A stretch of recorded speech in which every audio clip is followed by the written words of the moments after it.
Handa na ang Commission on Elections sa COMELEC na iproklima.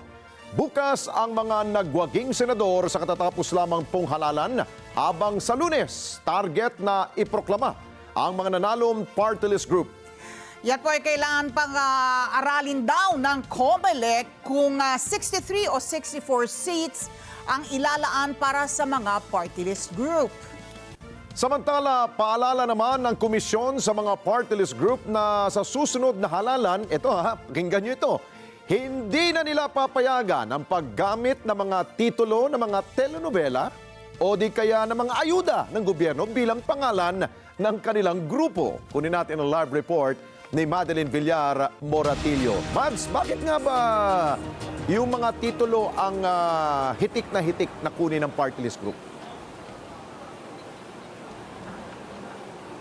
Alex, kasi mas malakas daw yung recall niyan sa mga botante. Yan din yung napansin ng Commission on Elections. Samantala, dito naman sa Tent City sa Manila Hotel, kung saan gagawin yung proklamasyon sa 12 nanalo sa pagkasenador. Nako, kanina pang tanghali, puspusa na yung ginagawa nilang preparasyon dito. Bukas ipoproklama na ng Commission on Elections ang 12 nanalong senador sa ginanap na halalan. Kanina, sinimula na rin ng COMELEC ang pagpapadala ng formal na imbitasyon sa mga nanalong senador. Batay sa pinalat opisyal na bilang ng COMELEC Anbank na nagsasalbing National Board of Canvassers, kabilang sa 12 nanalong senador, sina Bongo, Bam Aquino, Bato de la Rosa, Erwin Tulfo, Kiko Panghilinan, Rodante Marcoleta, Ping Lacson, Tito Soto, Pia Cayetano, Camille Villar, Lito Lapid at Amy Marcos. Sabi ni COMELEC Chairman George Garcia, 10 hanggang 15 kompanyon kada senador ang papayagan nila. Itinakda naman sa Lunes ang proklamasyon ng nanalong party list.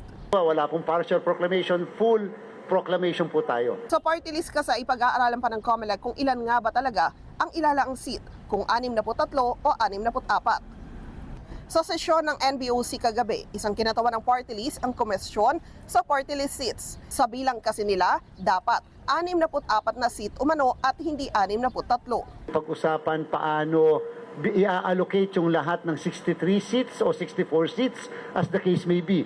Sino entitled sa 3 seats, sino entitled sa 2 seats, sino entitled sa 1 seat lang ng mga party list. And therefore, ibabase natin yan sa existing decision ng Supreme Court sa kaso ng Banat versus the Commission on Election. We will always be consistent.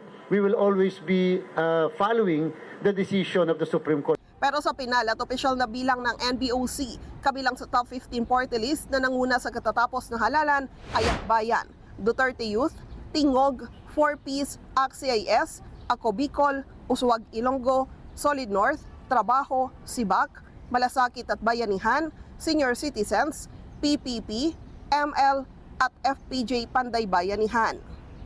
Pasok rin sa mga nakakuha ng mataas na boto ang Sagip Party List. Nagpaalala naman si Garcia sa mga party list group na sa mga susunod na halalan, hindi na nila papayagan ang paggamit ng titulo ng mga telenovela o ayuda bilang pangalan ng mga ito sa pagpapa-credit sa kanila. Hindi na po kami papayag sa susunod na accreditation process na gagamit sila ng mga sikat na telenovela na pangalan. Hindi po kami papayag na gagamit sila ng mga pangalan ng mga ayuda. Meron pa po kasing natitirang pangalan na ayuda na wala pang party list eh. Hindi po namin papayagan kung nag-iisip sila na gamitin yung pangalan ng ayuda na yan. Hindi na po tama yon. Yung mga nakaligtas, wala na po kami magagawa. Sapagkat bago pa naman dumating ang present leadership, may mga na-accredit na ganun. Pero po sa mga susunod, we will no longer allow. We will require them, if they wanted accreditation, to change the name of their party in accordance with their principle, in accordance with kung ano yung kanilang pinaglalaban talaga at ano talaga ang plataforma ng mismong party list organization na yan. Sa 2028 elections, umaasa ang COMELEC na magiging ganito rin kabilis ang proseso ng botohan hanggang sa bilangan. Balik sa inyo dyan, Alex. Mads, bakit nga ba biglang nagbago ang pagpapasya ng COMELEC kaugnay doon sa mga pangalan ng party list group? Bakit nila inaprubahan ngayong halalan, yung mga pangalan na yun? Actually, matagal na rin nilang gusto talaga na mabago na yan, Alex. At gusto nila na sa susunod na eleksyon, kumbaga ngayon, pagbibigyan muna nila. Sa mga susunod, ay hindi na raw nila pagbibigyan. Sapagkat napansin nila na nung una kasi pa isa-isa lang. Kaya lang itong eleksyon na ito, mas dumami raw yung gumamit ng pangalan ng mga sikat, ng mga telenovela at maging mga ayuda. Okay, doon sa nagwaging mga senador, wala ba mga pending na disqualification or mga pending petition o reklamo mula sa publiko?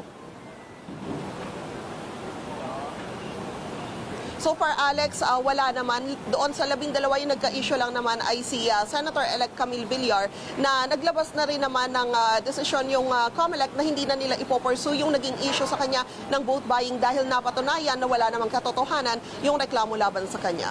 Okay, maraming salamat sa iyo, Madeline Villar Moratillo. Abangan ka namin bukas sa proclamation ng 12 senador na nanalo. Maraming salamat sa iyo, Mads.